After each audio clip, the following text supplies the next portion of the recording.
Shalom Bapak Ibu sekalian, saudara-saudara yang dikasihi Tuhan. Apa kabar? Saya terus berharap Bapak Ibu tetap dalam keadaan sehat dan terus diberkati oleh Tuhan. Pada kesempatan ini kita akan mendengarkan kesaksian dari seorang ibu muslimah asal Nusa Tenggara Barat, yang mana ia adalah seorang yang taat beragama sejak dari kecil, rajin sholat, rajin ngaji. Kalau tidak sholat, kalau tidak ngaji, itu dimarahi oleh orang tuanya. Tapi seiring berjalannya waktu, saudara-saudara, eh, ia mengalami gangguan kesehatan, sakit penyakit, dan sudah berobat kemana-mana itu tidak bisa sembuh. Tapi ketika ia datang kepada Yesus Kristus, akhirnya ia disembuhkan. Nah, setelah sembuh, saudara-saudara, ia lalu kemudian menerima Yesus Kristus sebagai Tuhan dan Juru Selamat dan memberi diri untuk dibaptis. Dan kita bersyukur bahwa satu jiwa lagi dijamah oleh Tuhan, diselamatkan oleh Tuhan. Selamat menyaksikan. Terima kasih Pak. Sebelumnya Shalom semuanya. Selamat siang. Puji Tuhan. Kita masih diberi kesehatan, umur yang panjang oleh Tuhan Yesus Kristus. Sebelumnya perkenalkan, nama saya Rizka Afriani. Biasa saya dipanggil Rizka. Umur saya 27 tahun. Saya berasal dari Nusa Tenggara Barat di Bima. Dan kebetulan sebelumnya saya adalah seorang Muslim. Saya dari keluarga muslim, 100% muslim, gimana keluarga saya benar-benar orang yang taat agama semuanya, benar-benar yang nggak ada sampai yang melenceng ke keyakinan yang lain. Dan saya berasal dari keluarga yang memang benar-benar harus taat dengan agama, sholat, ngaji. Dari kecil memang benar-benar saya juga udah diajarin, dididik agama, harus ngaji, harus sholat. Kalau nggak ngaji dulu waktu itu pasti tuh dimarahin, pasti dihukum sama sama nenek ataupun sama ini orang tua. Uh, saya 2023 saya ke Lombok. Di situ saya awalnya cuma mau kursus kecantikan waktu itu. Dengan berjalannya waktu, saya kursus, udah selesai juga, dan sebelum itu juga saya mengalami hampir 3 tahunan saya mengalami penyakit non-medis yang diruqyah berkali-kali, nggak mempan sama sekali, pakai obat Bima juga nggak mempan juga, cuma kayak udah kelarnya enak, nyaman, cuma sebentar, habis itu kumat lagi. Sampai pernah waktu itu saya hilang beberapa kali, kalau boleh dibilang itu ini ditutupin sama makhluk-makhluk gaib sampai nggak ditemuin di mana-mana. Itu sehari baru saya langsung pulang ke rumah. Habis itu saya tuh sampai saking bener-bener udah kalang kabut ini itu tuh saya sampai udah mau dimasukin ke rumah sakit jiwa. Saking saya kalau tiap hari itu saya nangis, saya teriak. Pagi hari naik matahari saya udah kesurupan, teriak-teriak.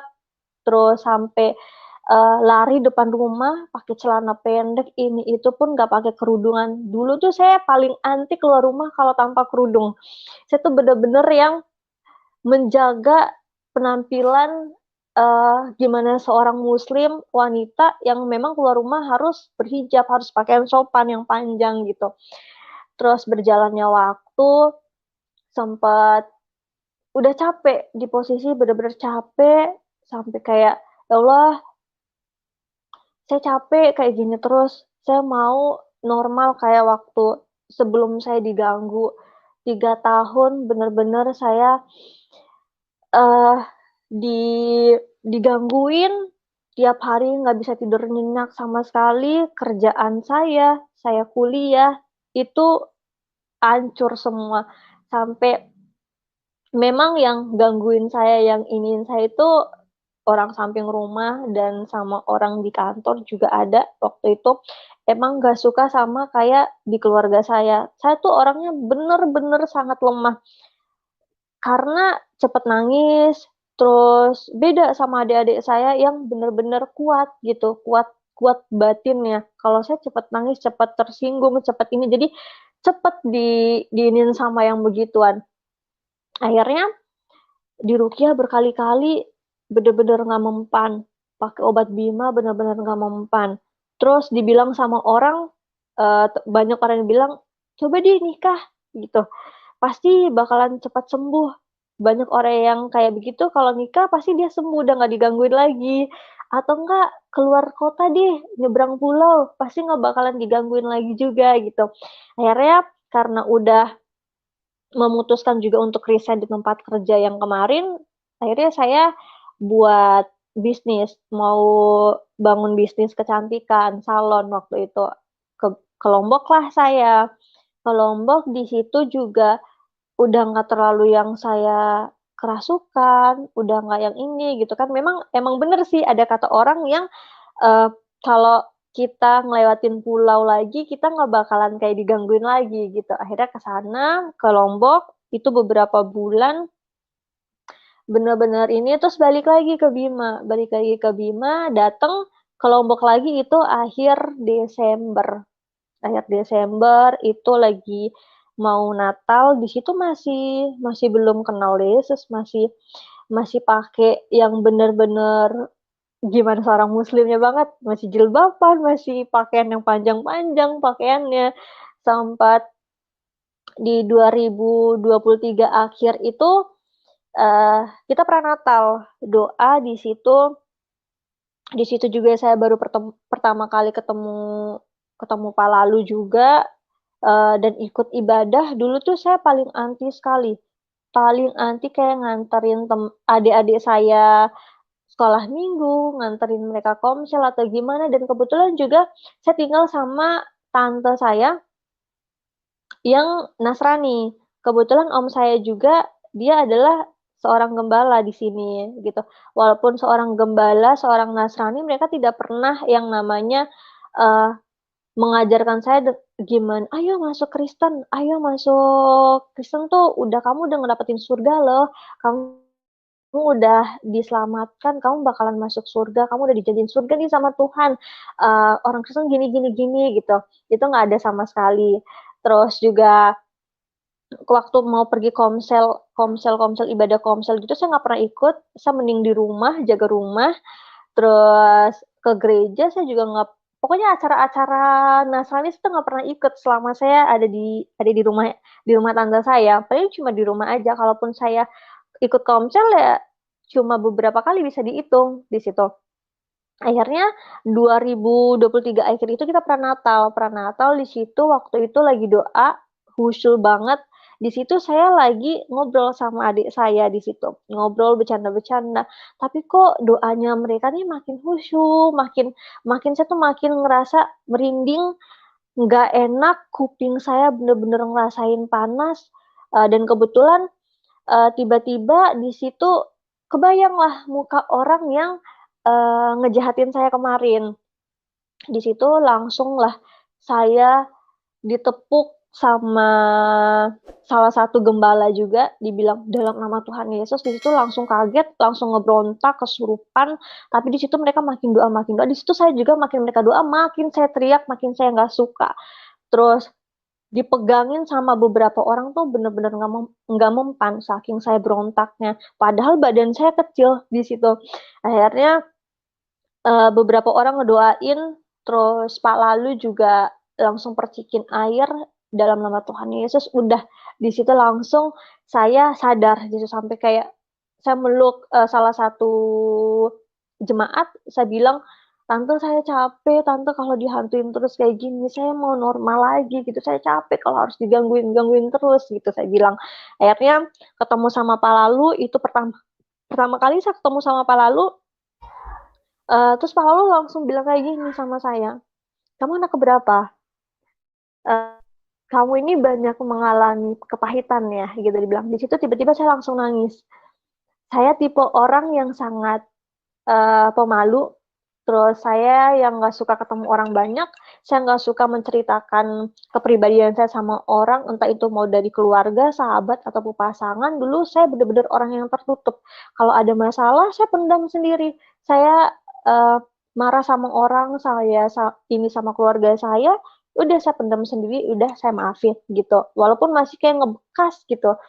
Pak lalu akhirnya ngomong di situ, kamu kayak banyak mengalami kepahitan ya. Di situ langsung nangis. Kok Pak lalu tahu? Saya di situ ceritalah sama Pak lalu sedikit nangis. Ya udah, besok lusa kamu ini ya ke gereja. Kita doain kamu di sana. Di situ sebelum uh, dibilang ke gereja, Pak lalu urapin saya pakai minyak urap. Di situ kayak bener-bener saya muntah, ayo muntah nggak apa-apa, nangis di situ, nangisnya didoain juga sama Pak lalu juga. Akhirnya keesokan harinya, beberapa hari setelah itu, dari kejadian itu saya ke gereja. Itu pertama kali saya ke gereja seumur-umur saya hidup tuh. Di situ pertama kali saya ke gereja.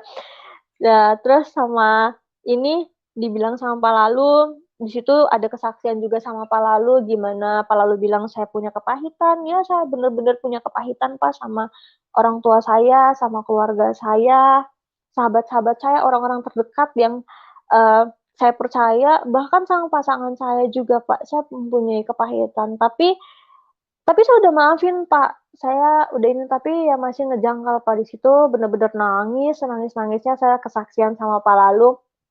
Oh ya udah, akhirnya saya didoain sama Pak Lalu sama Pak Kardi waktu itu.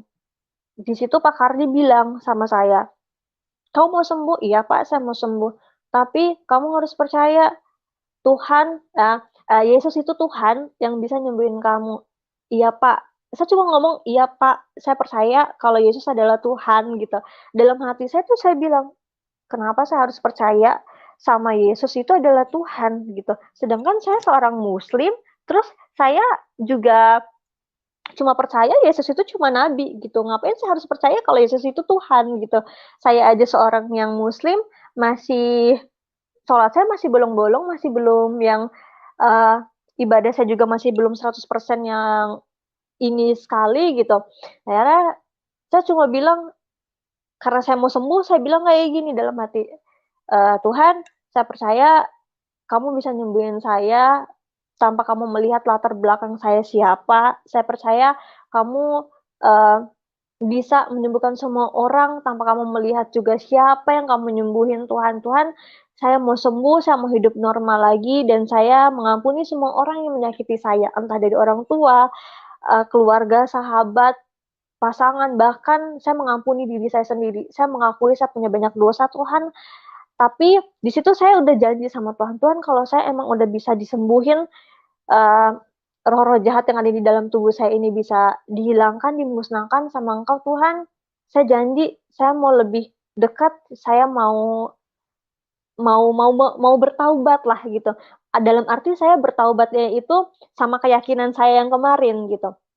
Akhirnya saya di situ diurapi, saya didoain, di situ yang nangis, yang teriak, tapi di situ nggak yang kayak kerasukan waktu beberapa tahun yang lalu. Biasanya saya kalau udah kerasukan, saya joget-joget, nari-nari Bali, saya teriak, saya yang kayak mau nyanyi pujian-pujian yang kayak layaknya seorang Kristen lah gitu.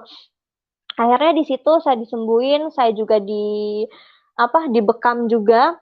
Setelah itu akhirnya saya kayak udah kayak badan saya, tubuh saya tuh ringan, enteng, saya bisa tidur nyenyak. Biasanya saya nggak yang bisa tidur sampai kayak jam 2 jam 3 tuh saya baru bisa tidur waktu itu. Akhirnya selang beberapa minggu, beberapa hari, itu kenapa ya di FYP TikTok saya kok kata-kata rohani semua, terus kenapa juga pujian-pujian ini terus yang waktu saya scroll tiba-tiba tuh rohani semua gitu. Tapi di situ nggak ada yang buat saya mau masuk mau masuk Nasrani waktu itu. Kebetulan juga saya seneng sama pujian rohani itu yang betapa hatiku, itu yang benar-benar menyentuh hati saya waktu itu. kayak kata-katanya, setiap liriknya itu bener-bener mengandung makna yang bener-bener buat saya nangis suguk-sugukan sampai kayak, Tuhan saya nggak punya apa-apa loh buat saya uh, ini sama Tuhan gitu. Kalau emang ini pakai hidup saya Tuhan sebagai alatmu yang emang mau kamu pakai gitu. Akhirnya di situ sering sampai divideoin juga sama adik saya, sampai dikirimin ke grup gereja komselnya gitu waktu itu. Akhirnya kayak apa namanya, beberapa minggu itu adik sepupu saya yang pertama itu mau dibaptis sama bapaknya. Adik sepupu yang terakhir langsung bilang waktu itu, "Kak, Kak Uti, kamu hari Jumat dibaptis ya sama ini, sama papa, sama Pak Lalu," gitu. Saya dalam hati saya bilang, "Saya juga dong mau ikut dibaptis." Tapi nggak bisa keluar waktu itu, kata-katanya nggak bisa keluar. Akhirnya setelah saya kelar mandi sekitaran jam 10, setengah 11 waktu itu, "Kak, mau nggak ikut baptis juga sama Uti?" Dia bilang kayak gitu. Dalam hati, kok tahu ya, kok Tuhan tahu ya apa yang saya mau, apa yang sama ini gitu. Ya Uti saya mau gitu, saya mau dibaptis juga gitu. Akhirnya dia WA papanya, dia bilang gini-gini, "Bener nggak Kariska mau dibaptis juga?" Ini itu. "Iya bener." Terus, "Apa? Kenapa yang membuat Kariska pengen dibaptis?" Gitu. "Apa perjanjian kamu sama Tuhan buat kamu mau masuk Nasrani?" Langsung saya kasih tahu sama adik saya mau dibaptis bener-bener dari hati saya, bukan karena siapapun, bukan karena apapun, bukan karena diiming-imingin apa gitu, enggak, saya dari hati sendiri. Ketika manusia lain menjatuhkan saya, tapi Tuhan yang ngangkat saya lagi. Ketika saya kehilangan arah, Tuhan yang beri jalan. Dan ketika saya ngerasa saya udah tidak bisa diselamatkan lagi, saya tidak bisa disembuhkan lagi, tapi Tuhan sembuhkan saya. Di situ saya sambil sambil nangis saya ngetik itu, bener-bener kayak yang, Tuhan saya mau ikut Tuhan gitu. Akhirnya malamnya saya di konseling sama om saya, dibilang Tuhan tuh kayak gini-gini. Terus, ya om saya mau. Terus juga, kamu jangan mau aja bener-bener dari hati ya. Iya om, bener-bener dari hati, kita bener-bener dari hati. Because saya tuh nggak mudah loh, jadi orang Kristen tuh nggak mudah loh, gitu. Kamu bakalan dijauhin sama teman-teman kamu, terus musuhmu itu adalah seisi rumahmu. Ya om, di situ bener-bener ngotot mau. Saya bener-bener mau karena dari hati saya sendiri om, bukan karena siapapun. Oke, dan akhirnya besok saya dibaptis hari Jumat tanggal 19 Januari. Tapi sebelum itu, beberapa jam sebelum itu, ada kejadian saya sama orang tua saya, kita teleponan, kebetulan saya curhat sama sahabat saya malam harinya, saya mau pindah keyakinan. Akhirnya sahabat saya ke rumah pagi-pagi, dia nangis ngasih tahu sama orang tua saya. Orang tua saya telepon saya, ngomong, di situ dibilang, "Ngapain kamu mau masuk ini Kristen?" Enggak kenapa-kenapa. Terus kenapa? Apa alasannya? Emang dari hati. Di situ nggak bilang karena apa, karena gimana gitu kan. Dari hati, Pak, bener-bener dari hati. Rizka mau pindah keyakinan memang dari hati, bukan karena siapapun, bukan karena disuruh bibi atau om. Terus Rizka ngerasa nyaman, Pak, ngerasa tenang gitu. Di saat kayak denger lagu pujian atau apa, saya ngerasa tenang gitu. Makanya kamu sholat, sholat Pak, Rizka sholat gitu. Rizka sholat, Rizka yasinan gitu. Rizka apa namanya, selalu istighfar, selalu ini gitu kan. Bener-bener Rizka mau dengan keyakinan Rizka sendiri, dari hati Rizka sendiri. Terus dibilang lah sama mama di situ, sama adik, bukan, palingan itu jin-jin lagi deh, iblis-iblis lagi itu yang menghasut kamu ini itu. Enggak Pak, bener-bener bukan karena iblis atau siapapun. Biasanya saya di situ kalau ngamukin sama dikerasin sama orang tua, pasti saya ikutan keras, ikutan ngebantah gitu. Saya tipe orang yang sangat keras waktu itu. Akhirnya saat itu bener-bener ngotot, oh ya udah kalau kamu memang ngotot, kamu mau ini pindah keyakinan terserah kamu, dengan satu catatan, kamu udah bukan anak saya lagi, kamu keluar dari Kakak. Itu kata papa waktu itu. Tapi di situ kayak bener-bener nggak ada emosi sama papa, nggak ada emosi sama mama, bener-bener ngerasain tenang, kayak nggak punya masalah lagi, nggak ada ngomong, ngebahas apapun sama orang tua. Akhirnya setelah itu saya langsung dibaptis, beberapa jam setelah itu saya baptis. Pas waktu lagi dibaptis pun saya didoain sama pendeta waktu itu. Saya juga berdoa pas waktu lagi dibaptis, saya bilang, Tuhan, ampuni saya merasa juga hidup saya salah selama ini. Saya mengampuni kedua orang tua saya, mengampuni semua orang yang pernah nyakitin saya, yang pernah jahatin saya, Tuhan. Saya mau sembuh. Kalaupun ada roh-roh jahat yang masih menempel dalam tubuh saya ini, Tuhan, tolong hancurkan, Tuhan, dan tolong kembalikanlah kepada orang yang telah mengirimnya. Kalau memang penyakit saya kemarin memang datangnya dari Engkau yang memang untuk membuat saya ingin dekat dengan Tuhan karena mungkin saya punya banyak salah, Tuhan, saya minta maaf, saya mau bertaubat, hilangkan, sembuhkanlah Tuhan, saya bilang kayak gitu.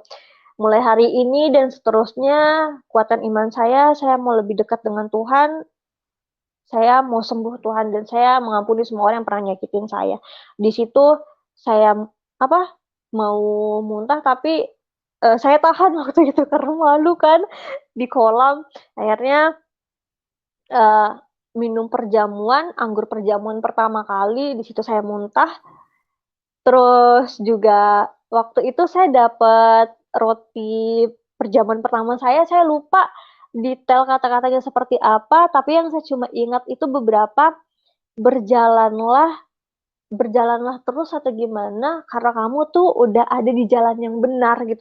Langsung kayak, loh, puji Tuhan gitu, kayak saya langsung tersentuh sama kata-kata itu.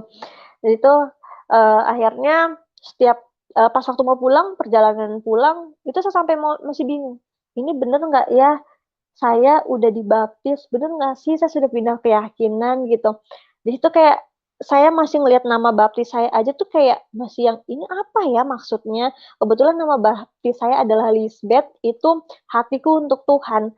Kenapa ya? Akhirnya kepikiran di situ, oh iya ya, dulu hati saya nggak ada tuh untuk Tuhan, hati saya hanya untuk orang lain, hati saya untuk orang-orang yang nggak pernah ngasih feedback lagi ke saya, kayak bagaimana baiknya saya, tulusnya saya, tapi mereka malah nyakitin saya, mereka malah kayak yang nusuk saya dari belakang gitu.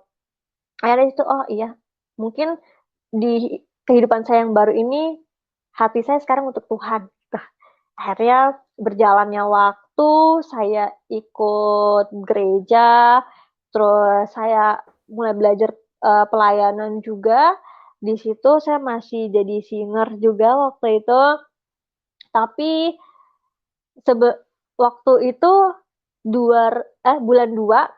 bulan 2 ada kejadian yang mengharuskan saya untuk kesaksian di keluarga besar saya. Orang tua saya datang ke Lombok ngejemput saya, itu karena keteledoran saya sih. Tapi saya memang bener-bener mau ngomong ke keluarga itu pas waktu Lebaran tahun ini yang saya mau kesaksian sama keluarga, sama bilang kalau saya memang udah pindah keyakinan, tapi Tuhan berkehendak lain, mungkin rencana Tuhan lebih cepat gitu daripada yang saya mau lakukan. Akhirnya di situ orang tua datang sama sepupu, gini-gini cerita, enggak Pak, saya bener-bener mau ini gitu. Akhirnya di situ bener-bener nangis, sujud di hadapan papa, saya minta maaf. Terus saya di situ ngotot nggak mau pulang, nggak mau dibawa pulang ke Bima. Saya belum mau pulang, saya masih mau di sini, saya masih mau belajar lagi sama ini. Saya pulang ketika saya sudah siap, ketika saya sudah jadi orang. Sewaktu itu bilang, enggak, mau kamu hidup mau mati, papa pokoknya harus bawa kamu pulang. Pokoknya kamu harus kesaksian sama keluarga, gimana-gimana, itu terserah kamu, gitu. Kamu mau ngotot sama keyakinan kamu, saya tetap di belakang kamu, papa bilang kayak gitu. Walaupun di situ nadanya papa tuh bener-bener kayak marah, ibaratnya mau kayak memukul saya gitu, tapi ketahan. Karena Saya juga orangnya keras juga. Akhirnya keesokan harinya saya pulang ke Bima, tapi saya juga masih heran pas waktu itu di saat ada pergumulan yang luar biasa, ini bukan tentang pergumulan yang cuma secuil, tapi ini masalah besar gitu, masalah keyakinan. Ini harus ketemu dengan keluarga besar semua. Tapi puji Tuhan di situ dalam perjalanan sampai saya ketemu keluarga, saya ngerasa tenang. Saya nggak ada ngerasain takut sama sekali. Dulu saya adalah tipe orang yang takutan. Kalau apa namanya, dimarahin, saya cepet nangis, ketemu orang banyak di sidang sama keluarga, saya pasti takut, saya pasti nangis. Tapi puji Tuhan di situ saya benar-benar apa namanya, tenang, damai, nggak ada yang saya benci sama kedua orang tua saya, nggak ada saya yang ini sama keluarga saya tuh nggak ada sama sekali. Nyampe Bima pun sidang 3 kali sama keluarga besar, saya ditemuin Ustadz 3 kali, akhirnya itu sempat cekcok sama Ustadz. Kenapa kamu mau masuk masuk agama agama Kristen? Ya, emang karena karena dari hati bukan karena siapapun gitu. Apa yang membuat kamu mau gitu? Ya karena saya nyaman, saya ngerasa nyaman, terus eh, saya ngerasa penuh kasih, saya merasa eh, Tuhan baik sama saya, terus saya gimana saya disembuhkan sama Tuhan, saya bilang kayak gitu. Makanya kamu tuh sholat, kamu kurang sholat. Ya, saya sholat kok. Masa iya saya harus eh, ngasih tahu ke keluarga kalau saya sholat?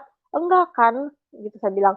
Pokoknya di situ saya bener-bener yang ngoceh sama Ustadz, saya ngelawan keluarga besar saya orang-orang yang sangat taat agama, keluarga besar saya itu orang-orang yang sangat keras. Pokoknya saya itu saat itu bener-bener di kadang singa ibarat katanya. Saya sendiri nggak ada didampingin sama orang-orang gereja ataupun apa, saya benar-benar sendiri, tapi puji Tuhan, Roh Kudus tuntun saya, Tuhan jaga saya, Tuhan benar-benar penuhin kasih dalam hati saya. Di situ tatapan keluarga saya benar-benar sinis, benar-benar kayak ibaratnya mau makan, mau cakar, mau ngehantam saya waktu itu. Tapi saya benar-benar kayak yang ngotot, saya mau masuk ini, kenapa gitu? Apa masalahnya? Kan sekarang udah bebas dong mau apa namanya? Mau milih keyakinan sudah 17 tahun ke atas loh gitu. Jadi terserah saya mau milih keyakinan yang mana gitu yang membuat saya yakin sama Tuhan gitu. Akhirnya di situ ngobrol-ngobrol, cekcok, sampai saya bilang Pak Ustadz udah selesai, saya mau pulang gitu. Udah saya pulang, saya cuma di situ salim sama nenek saya. Balik lagi ke rumah, terus kesaksian kedua sama keluarga, disidang sama keluarga lagi, sama Ustadz lagi waktu itu, dibilang lagi, cekcok lagi saya sama Ustadz, pas pagi itu, terus saya bilang, saya ngotot sama Ustadz, kenapa ketika saya masuk eh, agama lain, saya pindah keyakinan, disidang seperti saya orang yang melakukan kesalahan besar, saya berzina, saya ngerebut hak milik orang lain, saya membuat keluarga sangat malu, ini itu gitu. Kenapa ketika keluarga saya melakukan kesalahan, kenapa tidak disidang gitu? Kenapa cuma saya, sepupu-sepupu saya yang lain pas waktu melakukan kesalahan yang besar yang memaluin keluarga, kenapa nggak ada disidang gitu? Kenapa cuma saya gitu? Kenapa cuma saya yang selalu dihakimi sama kalian semua? Di situ bener-bener saya cekcok sama mama papa di situ, tante saya di situ sama Pak Ustadz ini itu. Akhirnya cekcok-cekcok, saya bilang Pak Ustadz udah selesai sama pulang gitu. Langsung pulang tanpa saya basa-basi lagi. Malamnya papa bilang, papa ke kamar, ini yang terakhir papa minta sama kamu, terserah kamu mau uh, pindah keyakinan, kamu mau kayak gimana pun itu udah terserah kamu. Coba pikir-pikir lagi, gimana papa ngebesarin kamu dengan penuh kasih sayang, gimana papa sampai nyekolahin kamu juga, gimana keluarga besar itu sayang sama kamu gitu. Ayolah, mikir gitu, jangan kamu pakai ego kamu. Enggak, Pak. Ini benar-benar murni, Rizka mau sendiri, Rizka merasa nyaman, Rizka ngerasa Tuhan baik sama Rizka, Rizka disembuhin sama Tuhan waktu itu. Karena di situ tuh papa ngotot, papa ini gitu. Papa mau anaknya balik lagi gitu. Tapi dengan keyakinan saya dari hati saya, enggak Pak, Rizka bener-bener mau sama keyakinan yang Rizka sekarang, mau kayak gimana pun Rizka tetap milih sama keyakinan Rizka yang sekarang. Rizka bilang kayak gitu. Akhirnya oke terserah kamu, tapi papa minta satu, besok terakhir apa yang papa mau kamu lakuin gitu. Setelah itu terserah kamu, gitu. Kamu mau pergi kemanapun terserah, dan kamu udah bukan anak saya, kamu harus keluar dari rumah ini karena saya nggak mau ada orang yang murtad di rumah ini. Gitu papa bilang waktu itu.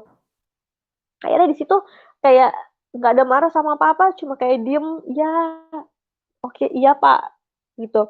Akhirnya papa turun, dan di situ cuma kayak nangis, doa sama Tuhan, cerita sama Tuhan, nangis yang senangis nangis sama Tuhan gitu. Tuhan kuatkan iman saya, Tuhan, kalau saya benar-benar mau ngikut Tuhan sampai selama-lamanya, jamah hati kedua orang tua saya agar mereka juga mau nerima saya, keputusan saya untuk tetap memilih Tuhan gitu. Keesokannya eh, saya di sidang ketiga kalinya terakhir keluarga besar, terus sama Ustadz yang bakalan ngerukiah saya. Di situ saya dirukiah, saya dibuka mata batinnya, dibilang sama Ustadz, udah nggak ada siapa-siapa lagi di dalam tubuhnya dia, emang ini pure kemauan dia sendiri untuk milih keyakinannya ini. Nggak ada lagi kayak yang gangguan iblis yang kemarin, bener-bener pure aja. Di situ saya cuma dibuka mata batinnya, saya nangis di situ, nangisnya karena saya menceritakan gimana orang itu mau uh, membuat hidup saya hancur. uh, Dia musuhin saya seperti ini, kenapa gitu, saya diceritain di mata batin saya gitu. Akhirnya tahu kenapa dua orang itu ngelakuin hal tersebut sama saya. Dan puji Tuhan saya kayak bener-bener ngerasa nangis dia, saya doa sama Tuhan, terima kasih karena mujizat Tuhan yang emang bener-bener udah nyembuhin saya dibebaskan dari roh-roh jahat kemarin, dan terbukti di depan semua keluarga itu bukan karena iblis. Saya pindah keyakinan benar-benar dari hati, dan gimana Tuhan ngasih mujizat buat saya itu yang luar biasa. Akhirnya di situ Papa datang lagi ngomong sama saya dengan nada yang sangat keras waktu itu. Dia bilang, kamu kapan mau keluar dari rumah? Dengan emosinya, kamu kapan mau keluar dari rumah? Saya nggak mau lama-lama ada orang yang murtad di rumah ini. Urus semua apa yang kamu mau urus, pergi dari rumah ini. Itu kayak yang, ya Tuhan, sabar. Di situ kayak bener-bener yang nangis, cuma nangisnya sama Tuhan. Nggak pernah ada cerita ke siapapun. Dan saya juga, waktu itu pas waktu lagi saya pulang di Bima, yang biasanya mungkin saya mau kemana aja, nggak ada yang liatin, papa nggak nungguin di depan rumah, di depan gerbang. Tapi kalau saya pulang kemana-mana, papa selalu pasti nungguin, sama mama nungguin. Dan juga saya nyari Tuhan waktu itu di Bima, saya ke gereja sendiri, saya gereja diam-diam, sampai saya ketahuan juga. Tapi saya tetap ngotot, saya gereja, saya ikut ibadah, dan puji Tuhannya, saya dipulihkan sama Tuhan, luar biasa, yang saya sudah benar-benar putus asa waktu itu. Saya sempat doa, waktu di sujud terakhir saya, waktu saya masih keyakinan sebelumnya, ya Allah, saya mau sembuh, uh, saya mau biar saya aja Tuhan yang ngerasain sakit ini, jangan lagi keluarga saya gitu. Walaupun orang nggak suka sama keluarga saya, mereka mau jahatin saya, nggak apa-apa, jahatin saya aja Tuhan, jangan keluarga saya yang ngerasain sakit apa yang saya rasain, biar saya aja gitu. Sampai kayak saya bilang, kalau emang saya udah takdirnya udah meninggal karena penyakit ini, Tuhan nggak apa-apa, saya ikhlas, tapi jangan sampai dia ngambil keluarga saya lagi, cukup saya aja gitu, saya bilang. Sampai kayak sudah pasrah sampai kayak gitu, udah nggak ada yang bisa nolongin saya waktu itu. Gimana saya tiap hari saya nangis teriak, susah tidur, saya nggak bisa kemana-mana, saya sampai kayak kemana-mana pun selalu dijaga sama teman-teman saya nggak bebas gitu. Sore mau maghrib saya udah kumat lagi, pagi saya sudah kumat, pokoknya saya bener-bener yang udah pasrah, di titik pasrah sampai bilang saya, papa, saya udah capek loh kayak gini, saya udah mau hidup normal lagi, saya capek kayak nangis-nangis kayak gini terus, teriak-teriak kayak orang gila, lari-lari depan rumah, depan jalan raya, diliatin sama tetangga, semua orang, saya capek, saya malu gitu. Tapi puji Tuhan, Tuhan mulihin saya, Tuhan hancurin penyakit yang ada di dalam tubuh saya, dan sampai sekarang udah nggak ada yang kayak gimana-gimana lagi dalam hidup saya. Puji Tuhan, saya dipulihkan sama Tuhan. Dan selang beberapa bulan, gimana saya sudah mengenal Tuhan, saya dipercaya sama Tuhan untuk pelayanan. Tuhan, kenapa saya dipakai untuk pelayanan gitu? Saya nggak tahu apa-apa, saya nggak tahu harus kayak bagaimana gitu. Awal-awal saya pelayanan, saya singer, belum kayak ngerasain gimana hadirat Tuhan, gimana Roh Kudus, gimana ini. Tapi setelah berjalannya waktu, saya benar-benar ngerasain itu semua. Saya ngerasain Roh Kudus ngebantu saya, gimana mujizat Tuhan yang luar biasa dalam hidup saya. Setelah saya kenal Tuhan, Tuhan pakai saya, dan puji Tuhan sekarang saya lagi ngejalanin kuliah S2 eh, teologi di STT Kingdom Jakarta, dan Tuhan tuh luar biasa ngedekatin saya, pakai saya yang luar biasa sampai saya bisa kenal dengan orang-orang hebat yang luar biasa. Saya dikenal saya bisa mengenal Tuhan lewat lewat pelayanan saya juga. Sekarang saya lagi pelayanan, lagi sharing firman juga di anak-anak remaja juga. Saya juga lagi belajar sharing firman sama anak-anak remaja. Dan banyak sekali mujizat Tuhan yang luar biasa dalam hidup saya setelah saya mengenal Tuhan, gimana saya disembuhkan, saya dikenalkan sama Tuhan dengan orang-orang hebat, saya dipakai Tuhan, saya ngedapatin beasiswa untuk sekolah Alkitab, terus saya gimana bisa ngerasain gimana saya punya rasa kasih yang luar biasa, penuh kasih. Dulu saya bener-bener kayak yang punya kasih itu cuma udah sebatas kasih biasa aja.